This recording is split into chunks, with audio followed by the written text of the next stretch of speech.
The Zone Coverage Podcast Network.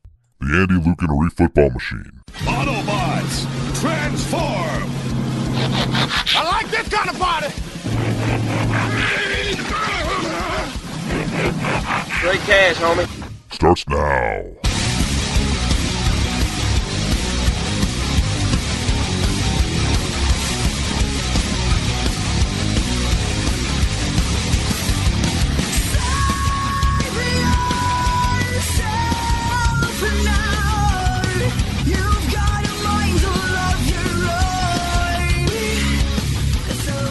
Show up 6:30. Yeah, a little bit. Showed up before Declan. That was pretty on time for you, historic man. podcast. Yeah, that's good. I'm always on time, being late, y'all. He is consistent. Yeah. Welcome back to Thunderdome for another Zone Coverage Football Machine, Zone Coverage Podcast Network, Coors. I'm your not so host, Andy Carlson, at Andy Carlson Show on the Twitter machine, and I have equity. More equity than if my safe word was, why isn't Terrell Crosby being drafted? What is this crap? I want like a buffalo nickel for every tweet about Terrell Crosby falling. How about here? How about Crosby? How about now? How about now? How about now? How about now? Yeah. Do you think Terrell Crosby was last year's Andrew Billings? Yes. Wait, no? What? No? Well, yeah, because Crosby fell. Oh, trading up in the fifth. This is Jamarco Jones. A kicker. Well, we're getting into all that. Join me, as always, is Arif Hasan. Follow him on Twitter, Arif Hasan NFL. What's up? Hey. Between 7 p.m. Central Standard Time. It doesn't matter. 7 p.m. From Thursday to now, how many hours of sleep have you had? Hours of what? Hours of sleep mode. I mean, I guess I haven't been away from the computer very often, so probably 2-3 hours. You know, sleep deprivation is a pretty standard torture method of torture. And also, like, the music that I know that you listen to also has made the rounds at Gitmo. So it's like you're really self-punishing yourself. No, it's like iocane powder. You just got to expose yourself to larger and larger doses over time, and now you're immune. Oh, it's like Mithridates and the poison. Someone look that up. Anyways, in for Luke, because Luke is on his first Mormon mission. Yinka Ayide. It's the right thing for him to do. Follow him on Twitter at Saxy Prince. No, He's gonna come back 3 years older and try to enter the draft. Yeah, no, he's gonna play Utah. It's gonna be great. Why is this 26-year-old tight end so good? Because he's 5 years older than his competition. Anyways, Yinka, what's going on, man? Yo, how you guys doing? This is a big weekend for the Ayinde family. It is. Try not to put too much pressure on it, but baby bro's going to go out. He's going to show out, and they're going to make the right decision. Yeah, and you got a premiere too, right? Or did that already happen? That was last weekend, yeah. That was last weekend. Yeah. It was a very busy week and weekend last week. Yinka, why are you going to have your movie premiere on the weekend of your brother's draft? I did not have any. That's the thing, is like when I saw the date, it didn't connect in my mind until like the week. It got a couple weeks. Too many stars in your family. That's what it comes down to. Yeah, it connected with me like a couple weeks before the draft. I'm like, well, there's nothing I can do about it. I have to show up. So now, when Kunle's having his weekend, you're having your movie premiere. Was your older brother like, I don't know, about a new Fitbit? What's going on? Well, I got big news too. Well, yeah, no, he's actually graduating from his master's degree program. Oh, well, never mind. So yeah, I mean, it was a pretty big weekend for all of us. Now, speaking of big, such a big show recapping the draft, we have to have two producers. Tom's here. What's up? I'm here. Also, I'm not doing much. Also, the great and awesome Declan Goff in the house. What's up? I have joined the competition. This is the hardest thing he'll ever do as a producer, because he has me here looking over him, making sure he doesn't screw up, and I might be screwing up and just making things work. Probably will. Trial by fire. No, see, Deck's coming over. That's like Big E joining Death Row. Do you agree with that? I dig it. I totally accept it. Actually, let's downgrade that. Mace coming over to Death Row. Either or works. I like Big E. Mace should come. I mean, everything's getting rebooted. How come Mace is out of the game?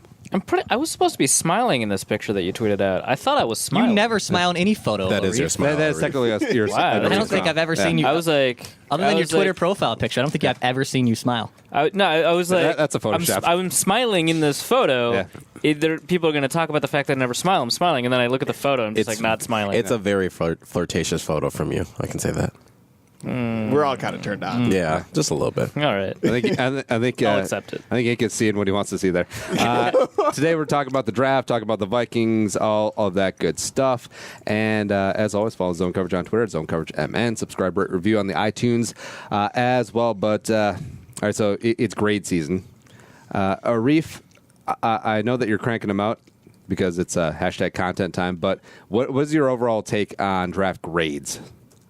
I like them. I think that people who trash draft grades are sort of being hypocritical, but also kind of missing the point. Like, if you're allowed to, or not allowed to, but if people are just okay with you spewing opinions about draft prospects and team fits and scheme fits and whether or not this prospect's going to be good or bad or whatever for 4 months, why aren't you allowed to have an opinion on which teams did the best job selecting good prospects? Like, that's insane to me. So isn't the chief criticism, though, that you're saying they took it's more position-based than prospect-based, being like, these are your needs, and did you Well, I mean, every grader is going to be different, right? Like, some graders think that you should just take the best players. Some graders think that you need to focus in on taking positions of need. And within that, different graders will think different positions are different needs, right? Like, it depends, is Remmers going to be a tackle or a guard? How do you feel about him being a guard? Just for the Vikings alone, right? Whether if they take a tackle. And that's fine. You just kind of have to be aware of it, like you do any piece of analysis, kind of where people are coming from. Yeah, and the weird thing is, your grades obviously are going to be different year 1 to year 3, right? Well, I mean, people so rarely tell draft analysts in February when they're like, hey, I think Brian O'Neill has really good tape. He moves his feet quick here. He just needs to not duck his head so much or whatever. No one's going to be like, yeah, you've got no idea how he's going to perform until 3 years out. Why are you even doing this? No one says that. Yeah. But as soon as he gets drafted and someone's like, oh, this is going to take a while, he's not going to fill a need right away. I don't know if I like this pick. I like grades better than 2019 mock drafts. I do too. Team Drew Lock. For sure. No, Team Ed Oliver. I think the one weakness is a guy like Hughes. Ed Oliver's a great, though, by the way. He's going to be a badass. Where I don't know if that was the position need, right? And everyone freaked out that the Vikings either didn't trade down or didn't take an offensive lineman, and therefore probably will grade them poorly because of that. Speaking of grades, let's do the 2013 NFC North grades. Time capsule. Daniel Jeremiah. DJ, what's up? NFC North notables. Best pick. Dayton Jones to the Packers. Wait, this is the 2013 draft? 2013. Yeah. How is it not Sharif Floyd? Yeah, so this was the Sharif. I'm just thinking the things that we thought at the time. Sharif Floyd was the number 3 pick. This is the Sharif Xavier Cordero Trident of first round picks, and then Jeff Locke in the 5th. Speaking of specialists in the 5th round, right. Also Hodges and Mahdi and Spielman likes drafting teammates. Hashtag blah blah blah. Most surprising pick, Kyle Long. OG Oregon. That was super surprising. Yeah. Obviously, that worked out pretty well. Biggest steal, Larry Warford from Kentucky to the Lions. I remember that. Round. He had a really good rookie year, and then after that, he just kind of sucked. Here we go. Minnesota Vikings. Vikings pulled off unlikely triple play by landing 3 elite prospects, blah, blah, blah. Sharif Floyd, disruptive, 1 and 3 tech positions. Well, one's close. There's no way you'd put him at 1 tech. You did for a while when Lindvall got hurt. That didn't work out. Xavier Rhodes is a big physical corner with the size and athleticism to effective press in a cover 2 scheme. Yes. Well, because it was a cover 2 scheme. At the time that they dropped. He is a good cover 2 corner. Yeah. With Adrian Peterson in the backfield and veteran Greg Jennings functioning as the number 1 receiver, Patterson should feast on single coverage on the outside. Wait, was Greg Jennings going to draw doubles? Yes. Duh. I was a Greg Jennings fan. I never thought he was going to draw doubles. Nope. Only when he's shooting dice. Snake eyes. Crap. Yeah. There we go. He's a family man. He wouldn't appreciate that. Is he, though? Have you just seen his Twitter? Nope. Wait, he's big into crafting a very media-friendly personality, and I'm confident he's supremely disappointed that hasn't landed him a gig at NFL Network or something. Well, wasn't he on Fox? FS1? Yeah. He was on FS1 today. Right, FS1. Yeah. I feel. Fox. When no one is watching. Yeah. I feel like I'm on FS1. Yeah, right. I don't even know. It's like, I'm there. Oh, what's up? What's up, Shannon Sharp? Your brother was awesome. Too bad he got hurt. He's gonna be a baller, Hall of Fame, whatever. So driving this into a ditch already. So Greg Jennings, wasn't he a big proponent of the social media site's score? Yeah, the Brett Favre that eventually got sued for misleading investors. Or did Brett Favre own it, or was he just a Favre was the face of it. Okay. Yeah. Well, anytime Favre's involved, that's a legitimate company. Yeah. Like the copper bracelets. Wranglers. Monday Night Football. All my machines. Well, the Wranglers were a legitimate company, at least. When Like Mark Cuban was working on Cyberdust, like the the Tough thing, Razors. Oh God. that thing where like your texts disappear, and like how come he didn't get Favre to be the spokesperson on that? You're basically used asking it. why didn't Favre invent Snapchat? Yeah. So basically it. Or my Danny Woodhead.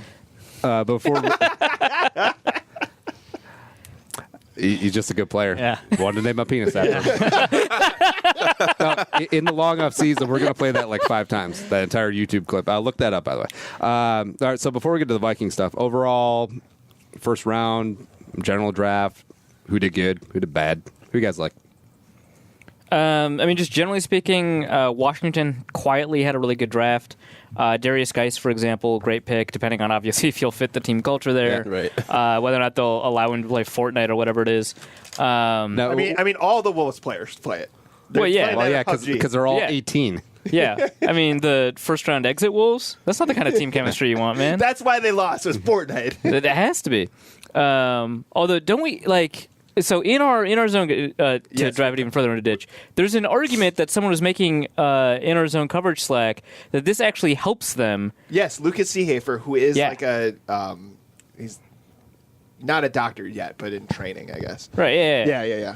So yeah, because it forces them instead of it doesn't force them, but it keeps them basically off their feet at a time when they should be recovering, which allows them to play longer minutes, which inevitably they're going to do because they play for Tibbs. Yeah. Now the flip side of that is when Wiggins is tired, we call him Fortnite Wiggins. Like maybe. Yeah, perfect. Maybe he Okay, went to bed excellent. a little too late. But Washington had a pretty good draft. They got Deron Payne, right? They were supposed to get Vita Vea, but the Buccaneers snatched him. They got Darius Geis. I think they got another defensive lineman later on in the draft that I kind of liked. Taquan Lewis. They had a quietly good draft. Tennessee Titans only had 4 picks. I thought they nailed all 4 of them for what that counts for. Robinson. I think, according to the value chart of my big board, the Cleveland Browns did not have a good draft just because they drafted like the number 7 player at number 1, and they drafted the number 8 player number 4, which whatever. I liked the draft. It doesn't matter. They got their guys. They got their guys. I thought, like, I think they are open to criticism on the Denzel Ward pick. Like, I think if you're going to pick Denzel Ward, just trade down a little bit. But, obviously you need partners, but I think there were partners because there were quarterbacks on the board. And maybe somebody wanted to jump Buffalo on Josh Allen or something. I don't know. But yeah, I thought the Browns generally had, and they made good picks later on in the draft, according to me. So I thought they had a pretty good draft. The Packers had a tremendous draft. They did, Which is and annoying. It's so frustrating. It's so frustrating. Of course, you get Jair, and then you double up with Josh Jackson just as Kirk Cousins comes waltzing up. And It's you like, walk away with a you're- first rounder. Like, You're what? scared. You basically drafted 3 first rounders because the Saints are idiots. Like, what?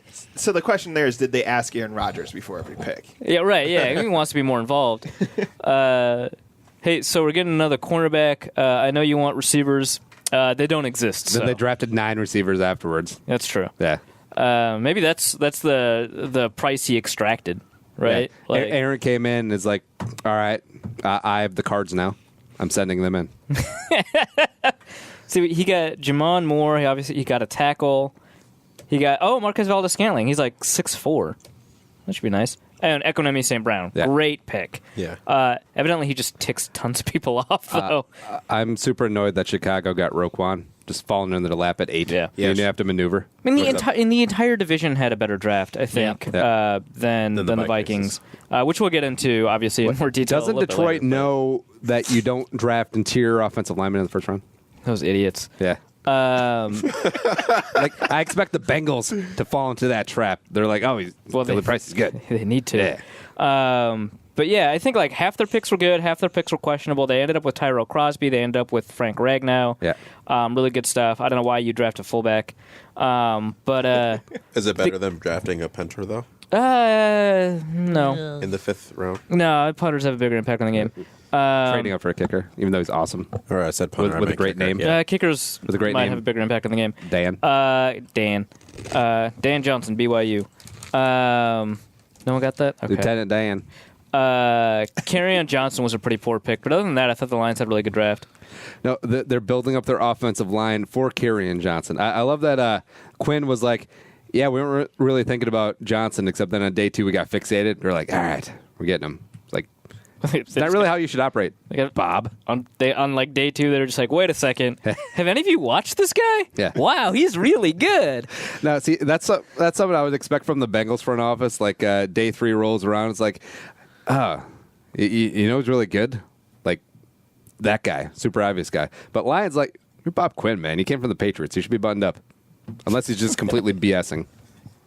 Why would he lie about liking the guy he drafted, though? Like, that's just weird. No, like, it'd have been like Machiavellian plans, like, we were on Kerryon Johnson when he was a junior in high school.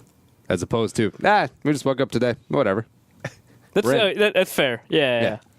Yeah, but, all right, so let's dive in.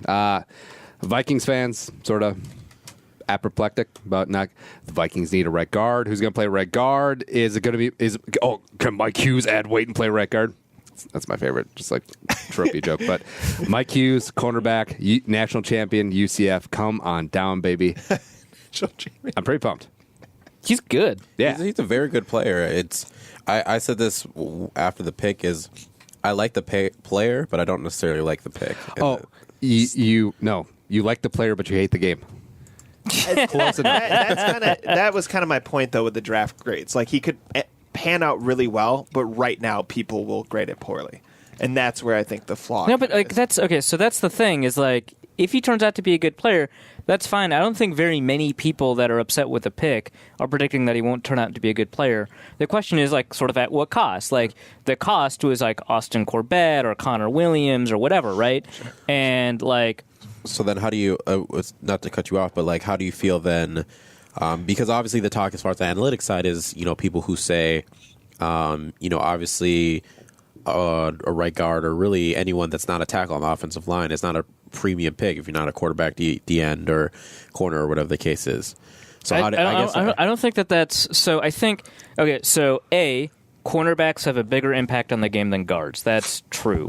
And like it's not just because like they get paid more, and so GMs think it. It's not just because guards. Nobody cares about guards. I mean, we've seen like tests, right? Like Pro Football Focus has put out like a journal where they like study the interrelated impact that all the players have on a football field, and the higher grade that you have at each position, obviously, the more likely you are to win. But that's more true at corner than it is at guard. That's all true, and that's fine. And also at the end, PFF said Xavier sucks. Yeah, right.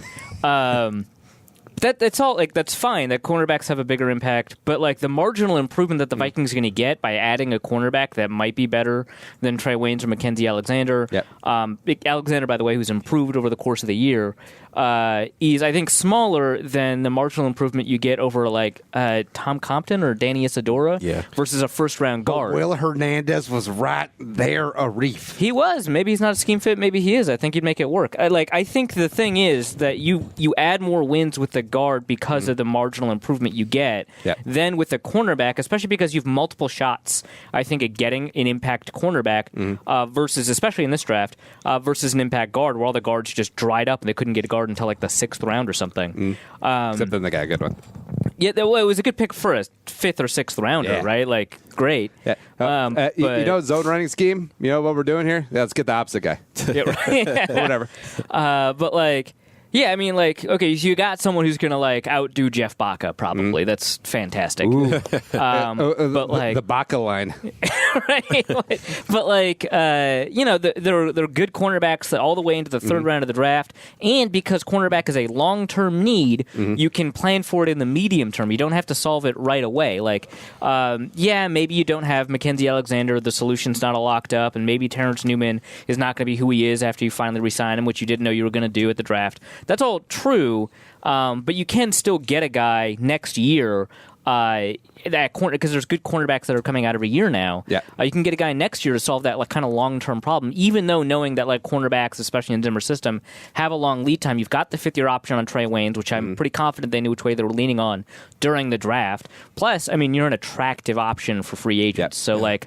I think it's much easier for you to... TCO Performance Center, baby. Right, exactly. You know, they got the... Who is it that said they've got the best facility he's ever seen? Was it Sheldon? Yeah, it was Sheldon. It was Sheldon New guy coming in. I know. Comes in with facts, baby. Yeah. It's way better than Tom. Wow, you're in our Slack. You know what happened. Right. But yeah, so like I think that like But Mike Hughes is good. He's fine. He'll turn out to be pretty good. It'll allow you to save money on Trey Waynes in the long run. But like, I don't know if the draft is where you start grabbing like marginal contract leverage 3 years down the line on a quarterback. Yinka rebuttal. Just want better players. I mean, I don't know. I'm more so on the side of what Arif is saying, but I know, I guess now Andy has required you to say that I'm wrong. Yeah, for the purposes of the rebuttal, you can obviously look at what the Vikings had to do with this previous year. I mean, Trey Waynes obviously improving, has only improved so much for a guy who was selected number 11 overall. You have a guy, Mike Hughes, who can already kind of really slot into that third quarterback. I like that this argument relies on me being right about Trey Waynes 3 years ago. So let's keep going. But anyways, it's like Mike Hughes can come in right away and already start competing at that second cornerback position, which obviously solves I think even more of an immediate need, which you probably get. When you look at it in the immediate, you do get probably a little bit more like that gap that you had before that you thought was a little bit more marginal. Maybe it's a little bit bigger because, again, now Trey Waynes maybe becomes your third or fourth corner. What are you going to do with him as your third? Like, obviously, you'd kick Hughes inside. You kick Hughes inside. And you have Trey Waynes on the outside. But it's just, I don't know. No, you could have Mac on the outside, and then you kick Trey to your fourth guy, and then you have Hughes. If Trey's your fourth guy, he's playing inside still. Zimmer can finally play running against the slot route tree. That's a terrible idea. Zimmer can finally play that 4-corner, 1 safety look that he's been keeping in his back pocket for decades. He's been kind of implying that he's had it for like 3 years now, and he's never deployed it. Yeah, it's like let's explain. How long has Trey been with us? 3 years. Exactly. Now, what kind of juice does Hughes subjectively being the best all-around return guy in the draft bring? I think it adds, but I mean, think about it this way. The Vikings have one of the top 3 punt returners in the NFL, period. Yeah, but this is the year. And the NFL is also maybe getting rid of kickoff, so who cares? Plus, the marginal value of a kick returner has dropped substantially anyway since the new rules. And so, whatever. The Vikings, for the first time since 2009, we're not in the top 3 in average field position from kickoff return. So I can see why that matters to them a lot. But also, the difference between first and last this year is smaller than it ever has been for all the years that we have data for, which is admittedly not super far back. I think it goes back to 98. So it just matters less that you've got a good kick returner. So yeah, it's a nice addition, but I wouldn't call a kick returner or punt returner a need or anything like that, that it gives you kind of marginal upgrades at positions that matter. Well, can you look at it as, the fact that you can upgrade at your, with a guy like Mike Hughes, who would be your kicker, your punt returner, and not having to force Marcus Sherrill's on the team anymore, frees you up to have another position that you might same position, cornerback, right? Yeah, Let's be honest.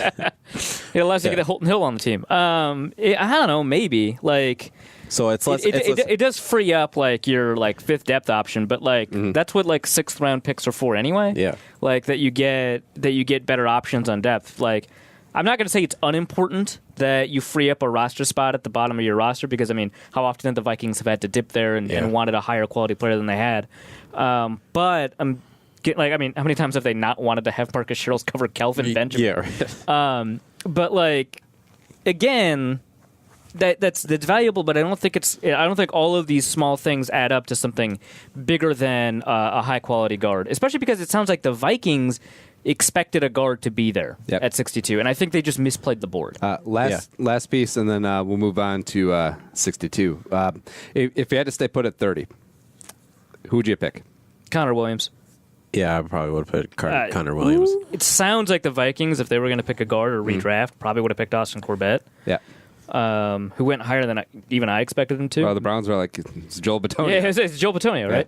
I would have picked Connor Williams. Yeah. That dude is so good, man. Yeah. If he would have gotten by Dallas at 50, do you think the Vikings would have moved up? Oh, by the way, Dallas was considering trading for Earl Thomas with the 50th pick. And Seahawks would not have taken an O-lineman.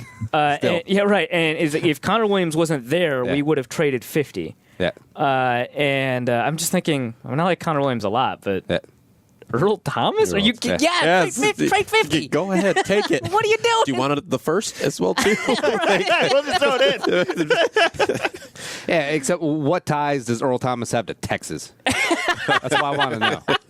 It's complete boondoggle. He's never been to the state. Yeah. So that's who I probably would have picked. But if they had picked any of those top-level guards, Will Hernandez, Austin Corbett, who went 33, 34, Braden Smith even, who I didn't love, but is analytically really interesting. He's got really high production. He's got pretty good athleticism. That would, I think, made a lot more sense. Yeah, I like that. Braden Smith and Quentin Nelson, come on down. You're protecting Jabroni Brisket. Bring it on. I actually like what the Colts did. They're just like, yeah, we're bad, but we have a lot of picks. We're just going to take dudes. Yeah, no, I like it. Yeah, that's exactly what they did. Speaking of a dude, a little bit more upside, a little bit of a project. Brian O'Neill, athletic freak, a couple years away, but a couple years could be the Viking starting left tackle. Bring it on. But I mean, I don't know. Maybe Arif, you disagree with this, but as far as tackles, obviously we've had the guys who have athleticism and stuff that play the tackle. Me personally, I'd much rather have. We've had athletes. Yeah. Athletes suck. Well, I'm just saying, I guess at the tackle position, sometimes I would at times like more of a technically sound guy at that position. I don't know. Do you disagree or So like a fatty? You want like a big fat guy? A guy with less athleticism, but more technically sound coming exactly. in. Yeah. If I could choose between the two, sure, I would pick probably the more technically sound guy. But I don't disagree with the concept of drafting upside on offensive linemen just because the Vikings have had such a poor job of going for it. I mean, if you take a look at the Eagles' offensive line, they're basically all upside dudes that were not technically sound in college. Jason Peters was a tight end. Yeah. Fat tight end. We need to add that. He was a pretty fat tight end. But, Lane Johnson was pretty raw, but he ended up having a pretty fantastic rookie year anyway. Jason Kelsey, kind of same story. Back when they had Evan Mathis, he was super raw coming out, but he was the best athlete the NFL has seen outside of Randy Moss and Vernon Davis. And JJ Watt. I guess my reservation is just looking at how. I mean, I guess now that we have Sperano, that does change things a little bit. But previously, I was just always concerned with the development of how we're, development of offensive line with our previous coaching staff and stuff, and I guess that's where I wanted the guy that was a little bit more technically sound, so that gap to get him to. One of the problems with that though is that when you do get a technically sound guy into a coaching staff that's not maybe very good, which I think we can agree the Vikings didn't have. There's no way to know that. Right. You might get a staff that tries to rework that player's technique, and that'll create worse results all around. And I'm not saying don't draft technically sound guys because your coaches are idiots, but I'm saying cut that quote, please. Let's go viral. But I think that I probably prefer that, but I'm not against drafting for athletic upside. The question then is who at pick 62 is available that you would consider technically sound? Yeah. Carlton Davis. After you take Will Hernandez at 30, Arif. I had Auburn players. Yes. I actually had a problem with O'Neill at 62 just because I think Spielman at his after second and third round conference, he basically said hey, we wanted to take an offensive lineman, and that it sounded so bad. I know, and he was being very candid with us. It's just I was surprised. We needed to take an offensive lineman. He was the best guy on our board versus a guy. He didn't quite say that. Yeah, he didn't quite say that, but he definitely implied hey, and Jamal Stevenson said it more than him. Yeah, too. He basically said we needed to take an offensive lineman, and I'm like, well, who was the top guy on your board at that time? Right. Alex Kappa. I think Brian O'Neill is a fine pick in a vacuum at 62. I think he's worth that pick. I think that I didn't like him in the first round, so I was kind of dogging him throughout the draft because he was projected as a first-round guy. But I like him because I think he's more technically sound than a lot of raw athlete upside guys that you would draft. And I think that his biggest issue, which I guess is his weight, he's 296 at the combine. He needs to add weight to that ass. Is pretty quickly resolvable. Of course, the last guy that the Vikings drafted that was athletic, that was more technically sound than he was given credit for, and had weight issues was Matt Khalil. Yeah. But not everything is the same. Yeah, right? no. But yeah, I mean, I'm fine with that kind of generally. I'm just like left with an open question of like what the Vikings are going to do with the offensive line this year. If you had to wager, week 1 starting O lineman left to right, barring injury, who we got? I got Reef, Easton, Elfline, Arif fist bumping on Easton. Come on, Isadora, and then Remmers. Take Isadora above Compton. Yeah, I guess. Yeah. Yeah, that's actually what I got too. Yeah, that's probably what I would do. Yeah. I sound super excited about it. Yeah. Although I could see Compton getting the spot role, like if Isadora isn't ready, if Gossett's probably not going to be ready, and like if Rashad Hill, like if I think Gossett might have faster starting velocity than Brian O'Neill, which I don't think is not. I don't think it's a criticism of the Brian O'Neill pick, nor do I think it's a. Like, oh my God, you got a steal in the 6th. I think the pathway is easier for him, and I think the things that he needs to work on are faster to resolve. It's just more ammo to the you can get guards anywhere narrative. It's good. Speaking of anywhere, hey, Zone Coverage listeners, what is up? Did you know that there's a new place just around the corner serving flippin' good burgers that you can't get in the 6th? You have to go to My Burger. They're family owned and been obsessed over since 2004. That's a long time ago. Serving made-to-order burgers, hand pressed to perfection. It doesn't seem like a long time ago, but it really is. It's like 14 years ago. Yeah, I was still in high school, man. Yeah, burgers are made fresher, taste better. They just are. Plus, hand-dipped malts, locally baked gluten-free buns, if that's your thing, salads, and sweet potato fries. My Burger also serves various craft beers. So beer, burger, malt, everything.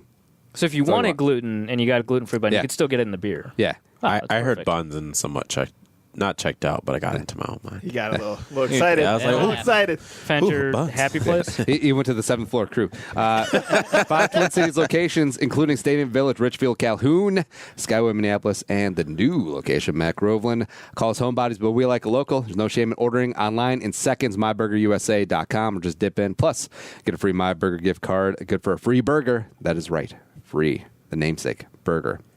When you become a Zone Coverage member, so hit that up. All right, hitting up. So Vikings traded for 96. There's a lot of people's Alamo. Don't know why, but whatever. Vikings traded to the 2nd pick of the 4th round. Wait, people were upset about that? Yeah, you know, people get. Yeah, People are rational on Twitter. All right, that's a good point. I stayed up late on a Friday night and they trade out. Yeah, what? That's the point of the draft, is to. Do you think they mostly traded out because, like, a guy like Ronnie Harrison was picked, or? Yeah, I think the rest of the board was pretty flat in the talent distribution. Yeah, that makes sense. Yeah. Now, Spielman said going into day 2 that there was 2 names that they wanted, and theoretically, you'd think that Ian Thomas, the tight end from Indiana, was one of them, but they ended up with Jalen Holmes. What's up, Holmes? I'm not going to give him a position. I'll just call him D-line. Yeah, I don't love it. I don't hate it, I guess. Kind of like, well, I guess the more I think about it, the more I kind of dislike the Mike Hughes pick. But I don't hate the Jalen Holmes pick. I'm just like not as excited. Like usually when the Vikings draft like a 3rd round defensive lineman, I'm like, this dude's probably going to be a beast. Yeah, probably ceiling, and Holmes not really. Yeah, so he's got to add a lot of weight. Well, not a ton. He's like 283, I think, at the combine. So. Probably like 12 more pounds to play defensive tackle. Arif, I was told that the pick was going to be Chris Herndon. Like it was a lock. What happened? I don't know. It's just surprising when you learn things like that are definitely true, and then they turn out not to be. That's why you don't try to break news, kids. It's a thankless business. Well, I was lucky because I broke that the Vikings were interested in Austin Corbett, and he went right away, so we could not test my my theory. See, that's what you do. Is like, I'm hearing steam that the Vikings are interested in Quentin Nelson. Well, he's gone. What do you want me to do?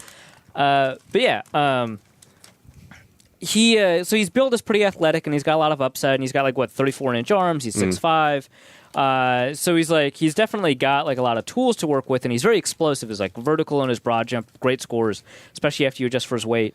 But the things that tend to matter the most for smaller defensive tackles, like 3-technique defensive tackles, are agility scores, like 3-cone and short shuttle. And his 3-cone was awful. It was a 7.62, 7.56, something like that. And for a player 283 pounds, that's just not good. And so he that That tells us that it's going to be difficult for him to kick back outside the defensive end in all likelihood. That tells us it's going to be a more difficult path for him to hit his potential. Slash, it's going to lower his potential, I guess. A more difficult path for him to do well at the defensive tackle position. And what I saw, I didn't like. I mean, he was the 5th best lineman at OSU, which, considering the other linemen, is not a huge insult. Yeah, but the Bosas and Hubbard and right, yeah. But like what I saw was like not particularly impressive. He had issues finishing, which might be related to his agility when players like sidestepped him. He's pretty good instincts against the run. He's probably a pretty good run defender. I don't know if I'm getting a run defender that's 283 pounds. Yinka? As far as Holmes, I wasn't. I guess I'm on the fence just because I got to the point where I wanted the Vikings to eventually address their defensive line at some point, kind of early on. So I guess I was more disappointed that it just wasn't Maurice Hurst. Right. I understand that. Yeah. So the thing about I just sidetracked. Go ahead. The fact that the Raiders made such catastrophic errors early on in the draft makes me double down on my worry for Maurice Hurst. Because if they were the team that was the highest on them, then my guess is that he's dead. Like, he's not. The Raiders are moving to Vegas. They're preemptively gambling. That's why they took Arden Key as well. Arden Key vote the 3rd round, 4th round. See, I'm looking at the defensive lineman drafted afterwards. Deshaun Hand by the Lions, who I think is a better prospect. Well, than the Vikings could have stuck at 96, took Harrison Phillips, who they did a lot of work up on. Yeah, so that's interesting. Like, he's a really difficult guy to break down, at least analytically. And he was a very polarizing prospect, too. So he led the team in tackles, all these tackles for loss, a lot of sack production. His agility scores are pretty poor. Maybe you put him at nose tackle. The Vikings have a nose tackle. They don't need him. But it's like his production is not fake. Like, he got it. A lot of people are telling me, like, he wouldn't have been able to reproduce at the NFL level. A lot of people that I trust, so maybe they're right. He's an interesting prospect, but I think he definitely has more upside just because of that than someone like Jalen Holmes. But, I'm just taking a look. Like, if you don't like him, I think Deshaun Hand was a better prospect. They've got a small school guy in John Franklin Myers that was interesting. I don't know if he's a better prospect.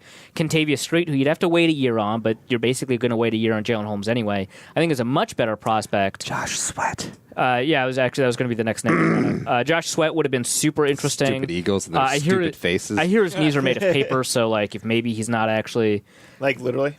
Yeah, literally. Yeah, that's what I meant. Yeah. Bilal Nichols is kind of in the same mold as Jalen Holmes. I think he's a much better prospect. So I think there's a lot of better things they could have done there, but he has a particular kind of upside, and specifically he's explosive with long arms that I can see the Vikings buying into. And I'm not saying that the pick is like definitely bad, but there's a lot of ways to make the pick a lot better. But we wouldn't have gotten that fantastic video of him and his family, Arif. It's nice. I don't watch the Vikings PR hits, man. It wasn't the Vikings PR hit. Arif It was like has a lot of hate. Not even Mike Hughes getting the hat put on him. He's just like stoic. He's looking like Debo. He does kind of look like Debo. You keep saying that, Yeah. so I'll just believe you. He should always do that with Andy. He looks like Debo's little brother. Like if they make Friday 4, he's in. Yeah, but Next Friday after next Friday is next all right, so, Friday. I think the last Friday movie was called The Last Friday. Oh, that's wasn't true. it? Yeah, my issue with Holmes the final Friday. The final Friday. is essentially a 3rd round pick here. That at his apex, I don't see him as a starter. Like I see him as like a high end rotational guy. Yeah, exactly. Like that's his peak, and it's like, all right. In the 3rd round, it is a little frustrating that you take a guy who is probably at best going to be a rotational guy, because that's a guy that you want to somewhat come in and compete. Considering you have gotten some production out of guys like Everson Griffin, Danielle Hunter in the past. So, but see, we're going to be embarrassed. Like this clip is going to be cut, and when Jalen Holmes is in Canton giving Joey Bosa's Hall of Fame introduction, we're going to be embarrassed. You don't trust Declan. I think that's what we've established. Why? Because he's like, oh, this is going to get cut out and taken out of context. No, they trust me already more than you. That's already been clear. Oh my God. Wow, I really like Declan. This is great. Something I'm already more trusted. something I really like as well. 5th round, Tyler Gronklin, TM, tight end out of Central Michigan, coming off a little bit of an injury. I think a Jones fracture, something foot. I have a question about Tyler. Yeah, Have you guys seen his parents? no. So like Yinka, just are you about to be creepy? no, man, Did you go Thomason on the bit? no. He hung up on me. just Google Tyler Conklin and then like find a picture with him and his family. Like there's something going on there that I don't want to say on air, but you'll see it and you'll be like, What do you mean you don't want to? Like, is there something offensive about his family? Like, no, Scary looking dude in just the Vikings.com article. I just- don't want to like, meet that just- dude. Like, is he adopted? Because that's perfectly fine. I'm adopted. no. Wait, I take that back. It's completely okay if he's adopted. I just want to know. All right, now, Because if he's not, Yinka then conspiracy you don't theories. need to know, man. Yeah. Who gives a shit? it's not about needing to know. It's for the purposes of content. Oh my god. Yeah, I'm not saying anything. And there's like 3 other Tyler Conklins. This one plays Yeah. soccer. yeah. Going down the whole I don't know, family tree. Does he have a good-looking sister, or what's going on? That's just a picture of him. That's him. That's it. Yeah. That's him. This is great. That's all that radio. is. That's he not looks his family. He looks like the bass player from System of a Down. Is that it? Phenomenal radio. Anyways, go on. I'll find the picture. All right, so another athletic tight end in the late rounds for the Vikings, although marginally athletic. Whatever. It's close enough. I'm excited, but of course I'm pumped for all backup tight ends. It's true. Yeah. Your backup tight end, truth. Arif assessment. They didn't get a tight end in undrafted free agency, right? So Tyler Conklin has to be your guy, right? They got Tyler Hops from Nebraska. Oh, Nebraska. Yeah. I already thought David Morgan was every blue collar Minnesotan's like favorite player. I thought like for he was some on reason that he never track. really caught on. I'm like Yeah. you would think like He Yeah, works that- hard, it's true. you know. yeah. I almost tweeted that, but I almost was going to be unpolitically correct in it, so I deleted the tweet. But it's very true when you think about it. He's like great blocker, good old Yes. Texas boy, love fishing. Is like Right. he's gonna take the torch from B-Rob. Oh Nope. yeah, No, doesn't really caught on. but it's very relevant. Okay, Yinka's showing me this picture of Tyler Conklin's family, and I have no idea what he's getting at. Yeah, I love That that looks like this a- is what we're doing right now. looks like a we can normal put- family. Good thing we can put pictures on audio. I'm pretty Yeah. sure. Yeah. Isn't Conklin mixed? Oh, that's He looks TV. mixed. Not only is He definitely not looks only is mixed. Yinka talking about a picture for 5 minutes, he doesn't even talk into his mic. No. Also, I love that the mom in this picture is wearing a Detroit Lions vest, and I couldn't find if he's related to Jack Conklin, which I He's assume. not. He's not. Damn it, they're both from Michigan, and Conklin. It's not like Johnson, but whatever. Not close enough. So easily tight end 3, a little bit of a red zone threat. That's about it. Well, he's got a little bit more between the 20s potential. 95-inch vert. Yeah. I think that so the thing that correlates best to from athleticism to pass catching from tight ends. Yep. 20-yard split, that makes a ton of sense, I think. Your vertical leap, that also makes a ton of sense. And your height. And he's basically got 2 out of those 3 kind Yep. of in the bag. When you adjust his 20-yard split and his vertical for his weight, which makes it a better predictor of on-field performance. But what about a 60-yard shuttle, Arif? It's boss. Yeah, that's definitely a test that happens.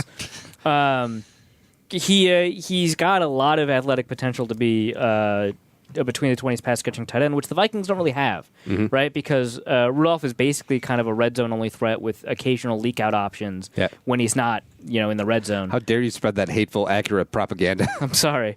So all of us are going to get block ticket. But He Arif- said it himself. I mean, he put it in interviews that he's not good between the 20s, so I'm just taking his word for it. He did say that? Yes. I wonder if I'm black. He also compared himself to Gronkowski, so I mean, like, take everything with a yeah. grain of salt.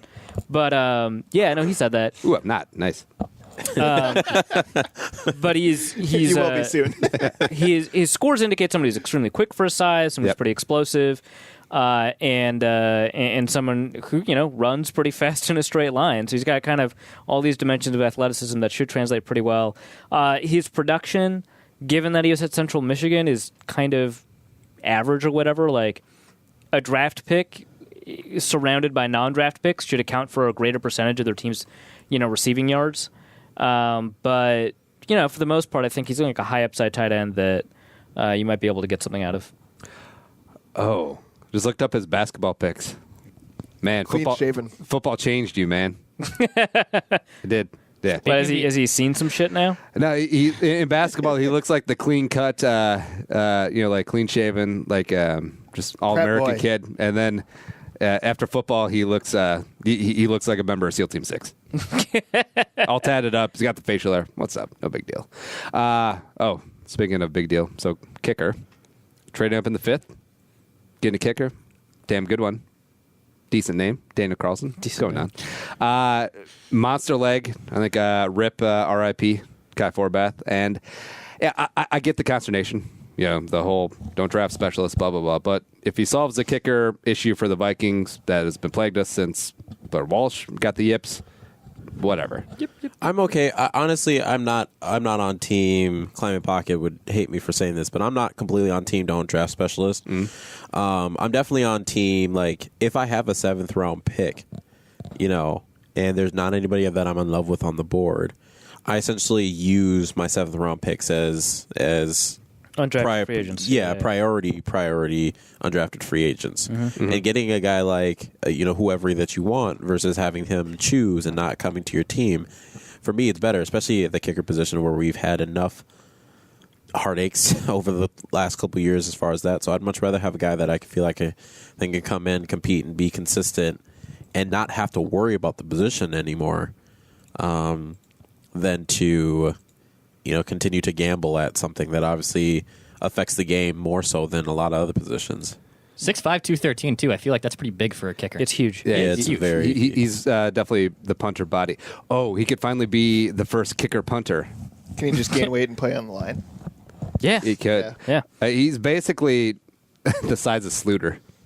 Which is amazing. Yeah. So I'll say this. There is evidence that undrafted free agent specialists perform better than drafted specialists. I don't think that evidence is super... Robert Aguayo doesn't believe it. Don't Right. believe what you're saying. He threw off the entire curve. Well, I mean, I think this was before Aguayo, which thank God. Mike Nugent's like, what up? But he actually ended up being all right. Yeah, he was good. But I don't think that evidence is very compelling to me because, there's 80 undrafted free agent specialists for every one drafted specialist. Yeah. So, that volume, that talent pool is going to probably produce a better result. But if you're only picking between, 2 undrafted free agent specialists to compete against each other and one drafted one that you like a lot more, I think it still makes sense to draft the one. But that said, I don't hate the pick. I think it makes a lot of sense. There were a couple of players on the board that I would have preferred. Duke Ejiofor on the edge, Kylie Fitz even more on the edge, Foley Fatukasi as a defensive lineman.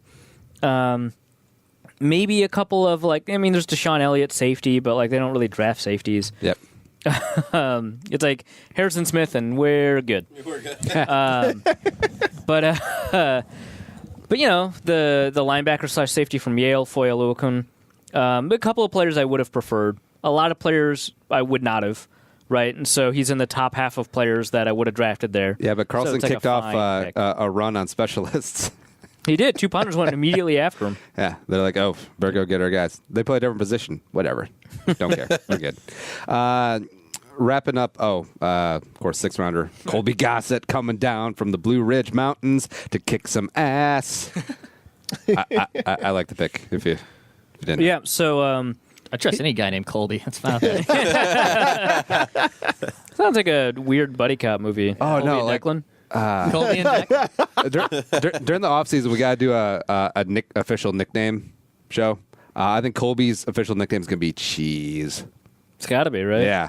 I mean, you got a big dude named Colby? Come on. Colby Jack. That'd Colby be a good one, Jack too. Gossett. Just Jack. Just Jack. Just call him Jack. Simple Jack. Simple Jack. Yeah, I think it's a good pick. Really great pass protection numbers at Appalachian State. You always have to take into account the offense that they come out of. So the offense that Appalachian State ran also managed to be the lowest sack rate offense in the FBS. And that should raise some alarm bells about whether or not you could trust the pass protection numbers. Yep. Are they throwing quick? Are they rolling out of the pocket a lot? Yep. Are they just not throwing that often? Yeah, Georgia Tech O-lineman, great in pass blocking. Right, exactly. Army had Army's actually did have a better pass protection. They had a better sack rate. Yeah, but, Brett who Toth cares? got robbed. But yeah, and so I was really curious about this because even after you adjust for that, at least the way I've adjusted for it statistically, the numbers look really good. And so I watched, specifically to see how long it took the ball to get out of the quarterback's hands, how often they move the pocket, and they do it a lot more than a lot of college offenses, but not enough that I would. Yep. It wasn't who's the guy? Antonio Garcia from Troy. Like, it wasn't like that from last year where Troy just kept on getting rid of the ball quickly, and so Antonio Garcia didn't like give up a sack in 3 years because it was like impossible to sack the quarterback. No, he's Anthony Munoz. Yeah, right. Yeah, of course. But yeah, Anthony Munoz, the first true free agent left tackle. But yeah, I think I think the production is largely genuine. I think he looks pretty good. He comes out of a zone style running scheme that was very option friendly. A lot of the footwork's going to be very similar, so it doesn't matter how gimmicky the offense is if the footwork's the same. He's very familiar with what the Vikings have to do. They do have to teach him how to do a lot of base blocking, drive blocking stuff in the run game, but for the most part, I think he's more polished than he's got given credit for, and I think he's going to outperform a lot of sixth-round offensive linemen. Yeah, whether that means just being on a roster for 2 years. Seeing how big and lumber he is, like, you know how like gym bros carry around a gallon of water? Like I feel like Gossett carries around a gallon of not even whole milk, just like cream. Just cream. It's like heavy cream. Whole Foods costs like $30 because heavy cream is expensive. It's just like whatevs. I'm down. Yinka, you like? Yeah, no, I do like him. He could definitely compete this training camp and definitely become the starting right guard. I mean, it's really a toss up, honestly, who's going to win that right guard position. Yep. And I put more of my, I guess, hope into Isidora just because he's been around a little bit more. He's gone through that offseason program. He probably knows the scheme a little bit better. But if Colby Gossett starts, does that resolve the draft? Essentially, does that? No, because like it doesn't. No, it doesn't. And like the issue just got visibly upset. No, because at the end of the day, no, it's you idiot. Sit down, Arif. Because I think we've had a lot of guys that just we have plugged into our guard position, right? I mean, Nick Easton, in my opinion, was not a left guard before last season when Boone got cut. I don't know how good of a center he was, but he definitely, in my opinion, he wasn't that left guard. As the season went on, he was probably one of the weakest links on the offensive line. But you obviously saw once he was gone off the offensive line, our screen game was just done. They were like, you know what, not doing it no more. So can Gossett come in and plug into being our right guard? Yeah, absolutely. But do I have confidence when he's going against, I don't know who we played this year, like a defensive tackle? I mean, if we get to the playoffs and we have to face another, Aaron Donald again, it's just like that just becomes Lidball after we trade him. Yeah, that just becomes like another weak spot again and again every offseason where it doesn't feel like we have a confident 5 guys across the offensive line who are, yes, this is the right guard that is above the second string right guard, rather than, okay, well, this guy just barely beat out this guy, and now I'm supposed to feel confident about that. Gossett or Isadora, who you got? Isadora right now. Guys, I'm not really very high on Isadora. I'm not either. I'm not that either, but I'm just like, are you that high on Gossett right now? This year, I guess Isadora. I'm not saying down the road, I like the Gossett pick more than I like Isadora. Sounds like a super chill strain of salvia. It does. I guess that's all the strains are chill, but whatever. Anyways, but the name reflects. 6th rounder, Ode Aruna, DN Tulane. Even though he's like 95 years old. But other than that, just sticking with the. Has he got Brandon Whedon disease? He's like 28. He's up there in age. Like if you see his headshot, he looks almost as old as that Auburn freshman kid. Well, it's because he still has his dreads. Like when he cuts his dreads, he definitely looks a little bit younger than he. And also his detective mustache. Yeah. Looks like Sipowicz. Yeah. He was definitely born in Nigeria. I can always tell a Nigerian, especially men, who was born when they're born in Nigeria. It's in the feature. Can you nail down the tribe? What's his last name? Aruna. How do you not know his last name? What? I want to say he's probably Igbo. You got to ask him now. Yeah, I do have to ask him at training camp. Also, you just chose the biggest tribe, right? Like. No, you're playing the odds here. No.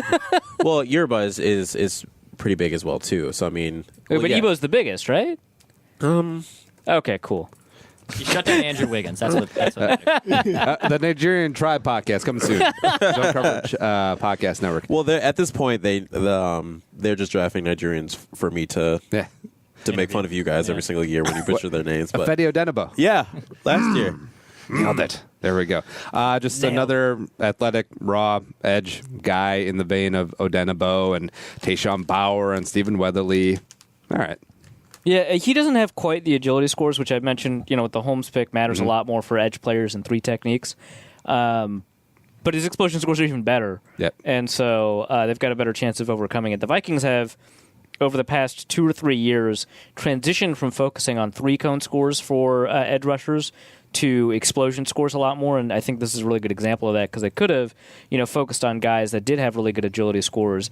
Zach Sealer, who the Ravens ended up drafting, is a really good example of that, where you've got an edge player that's got like these incredible 3-cone scores that they ended up passing on, which I'm fine with. I think that Aruna probably should have gone like a round and a half earlier, so I think they got value in picking him.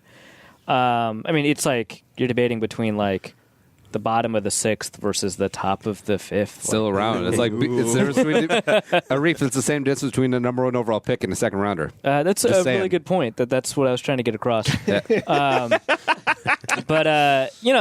think it's a good pick. As a prospect, I don't like him as much as I liked Stephen Weatherly. But I should point out that a lot of the problems I have with Aruna, I had with Tayshaun Bauer. Yep. And Bauer seems to be dope as hell. So, So basically, Aruna to you is kind of like polar opposite of like what Mike Hughes is to me. Because like I like Mike Hughes the player, don't like the pick. Whereas you like the pick, but not so much the player. I don't like. I think that the Vikings got really good value. I think where I thought he was going to go, he was going to be overdrafted, and he wasn't. He was underdrafted. But the players that the Vikings have on the roster, I think, are just going to beat him out for a roster spot. Yeah. So I like the pick. I think it's a smart pick. And I think I like the pick because the player has a lot of potential. His production numbers kind of lie to you a little bit. Spielman even mentioned it in the presser that when they transitioned to a 3-4 system, he had to play inside, kind of like Tano Passano from Villanova to the Chiefs, which then, of course, the Chiefs played him inside, so, whatever. But that's just dumb. Noted personnel guru Andy Reid. Right. There's a lot about the player to like, especially when you're like, hey, you went at the bottom of the 6th.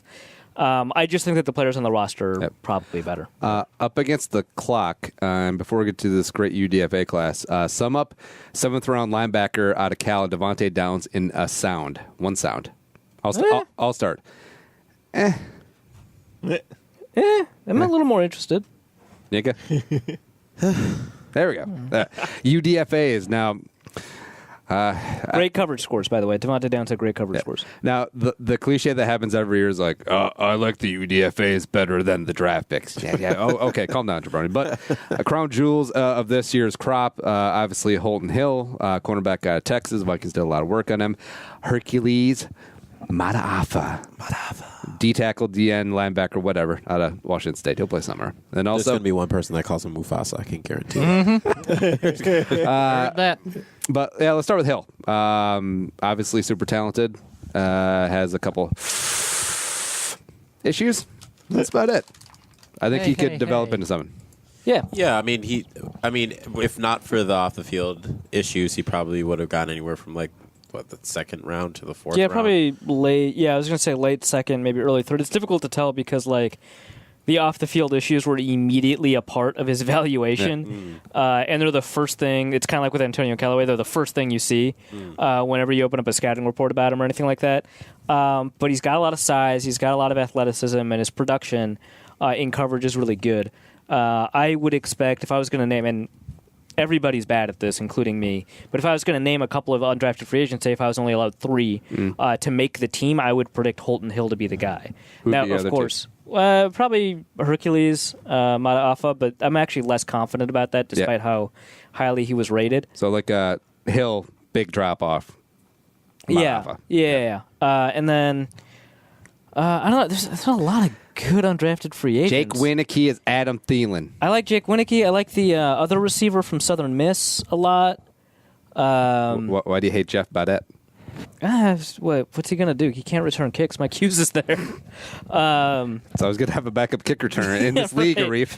I don't think Jeff Badgett's going to make the team, but he was pretty highly rated. So, yeah, I don't know. It's a really good UDFA class. What's interesting is, like, if you take the Vikings UDFA class and compare it to, like, the average one, like the Atlanta Falcons, which, according to the big board. No, that's the best way to describe the Falcons in all aspects. If you compare the two of them and you take a look at their top 5 like undrafted free agents, you basically end up with a value that's equal to about a 4th round pick. Like, that's how much better than average the Vikings undrafted free agent class is than everyone else. Like, it's about a 4th, like it's as if you just got a free 4th rounder with how well they signed all these undrafted free agents. That obviously that includes, like, Holton Hill and Hercules Madafa and Jake Wieneke and Jeff Badgett and Tyler Hops and so on. The quarterback from Holy Cross. Right. Holy Cross. Yeah. After having a guy at Old Dominion. I want Pool House to make it just for the name. It's a good one. He's probably bad. Don't care. But yeah, the problem is everybody does a really poor job of evaluating undrafted free agents. Yeah. So, I mean, they're all going to make it. They're all make it. Well, they all were undrafted for reasons, but also apparently they like the Garrett Dooley jabroni from Wisconsin. They gave him like $40,000. Yeah, no, he should. I mean, he should have been drafted. That's the 1st round pick of UDFA's. It is getting $40,000. Somebody got, like, I think the Saints offered like an obscene amount of money to someone. No one's going to beat Lyle Collins's undrafted free agent contract. You didn't murder anybody? Well, okay. Well, we'll sign you. We gave pay the hooker, Slaughter $200, That's right? Uh-huh. Yeah, but they paid him basically just to get him onto the roster. Like, it wasn't like, it's not the same as like, that stuff is you just get week by week. Oh yeah, because I forgot he was with the Broncos all throughout the. So it's like a different level of contract. Yeah. I don't know. It's an astounding UDFA class. I think it's better than the day 3 draft class that the Vikings had, in terms of pure talent. But we're just really bad at this. Like, I mean, Adam Thielen wasn't offered a UDFA contract, right? He was a tryout. He ends up winning a contract from the tryout. Nobody has any scouting reports. People mostly like him because he's from Minnesota, and he's gritty. Let's just say that. Grit. If he was from Pullman, Washington, no one would give 2 hoots about Jake Wieneke. Probably, yeah. No, I think you're right. But like nobody would have like predicted based off of like their scouting or whatever that someone like Adam Thielen would have made the roster, or C.J. Ham kind of in the same spot. There were no scouting reports on him. He was unranked. Well, they brought him in for the GIF. Well, Ham. But yeah, it's like the same thing. It's like the guys that a lot of people like, A.C. Leonard, Antonio Richardson, like really good undrafted free agents that like fell for a reason but had a lot of talent maybe. Don't end up making the team. People that we don't, and this happens a lot more, obviously, with undrafted free agents than anything else. And then people that you've never heard of, or that there's no scouting report available, like on the internet, from people who do like 400 scouting reports a year. I mean, like Tony Pauline does 800 a year, and he doesn't have a lot of these guys, right? Yeah. Some of those guys end up like making the roster, and one of them is like a Pro Bowl level receiver now. Yeah. So just pulling out a random UDFA class, 2014. Of course, the bar and Teddy. We all know you. Yeah. Pierce Burton. It's Sammy Fashion, come on down. Zach Kieran. Toledo. Kane Unionizer Coulter. Unionizer. Austin Wentworth. That was that year. That was the AC Leonard year. That was Tiny Richardson. That was a really good draft class. The reason I looked this one up is because of Matt Hall out of Bellhaven, who is 6'10". He's a 5-star recruit, and he had to transfer into Bellhaven. Yeah, I remember that. Yeah, it's tough. He had like 36-inch arms. Yeah. But Hercules, touch on him real quick, then we'll get into hour 2. I like the kid, like the heart. Not really. Love the name. The great athlete. Great name. It's weird that I didn't even mention Rock. Speaking of names, Rock Thomas. Yeah. 5-star recruit, that number a- 1 overall recruit in the nation. Are you sure War that's not damn a eagle. top 10 Pornhub star? That's Bears draftee Kylie Fitz. Such a great name. It's phenomenal. But Herc, love the story. Of course, everyone's bringing out the John Randall comparisons, blah, blah, blah. What? Well, Not even going to play the same position. Shh. That's just me, just starting things. But Everyone. Andy. But I like the kid. I don't know where he plays. Besides, Well, I mean, special teams. they listed him as a linebacker. Yeah, we'll see how long that lasts. I suspect that's where he's going to play. Like, he's 240 pounds, and he had to put on weight to do. Like, I think at the combine he ended up weighing 253, but his playing weight was like 243, and he played defensive tackle. Like, obviously that's not going to happen. Maybe he only has to put on 20 pounds to play at the edge, or he doesn't put on any weight and he's just a big linebacker. He moves really well, especially downhill, which is what you want linebackers to do. I obviously cannot evaluate his ability to play in coverage. Mm-hmm. I assume when they worked him out that they asked him to do dropbacks in coverage. What if they're like, "Are you good?" And you're like, "Yeah." You're like, all right, we're good. Good. Well, maybe he went out drafted because he told teams he would not play wide receiver. I refuse to throw at the combine. Now, I think someone threw this out today, but his spark or spider chart is like similar to Ben Kedion's. I didn't double Okay, check. that's kind of hilarious if that's true. I'm going to go right now. Yeah, but I kind of believe it now. Okay, So maybe he could be a linebacker and technically be a starter. They've only got him listed at edge at mock draftable. That sucks. Yeah. No, if it's no. If I compare him to all athletes, Yeah. So first, Scott Crichton shows up, which is hilarious. Second, Michael Motti shows up, which is weird because Motti didn't do any workouts. Love it. B.J. Coleman. Shane Scove, Brooks Reed, B.J. Coleman. Yeah. Why?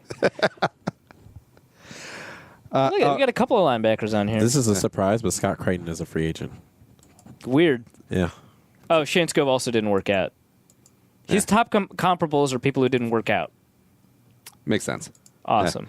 But now I looked up Gideon on athlete. It's like, nah, he's got him. It's okay. Like Gideon's got Mataafa, or Yeah, by like large margin. Yeah, so I guess shoot that theory to, but whatever. Listen, hour 2, we're taking your phone calls. We got a ton of Twitter questions because it seems like you guys want to talk about the draft. Who knows? But the show's available on iTunes, Stitcher, iHeartRadio, zonecoverage.com/machine. But for Arif and Yinka and Tom and Declan, and do we have anyone else in this damn tiny room? I guess not. Andy Carlson, Andy, everybody. Let's hour 2.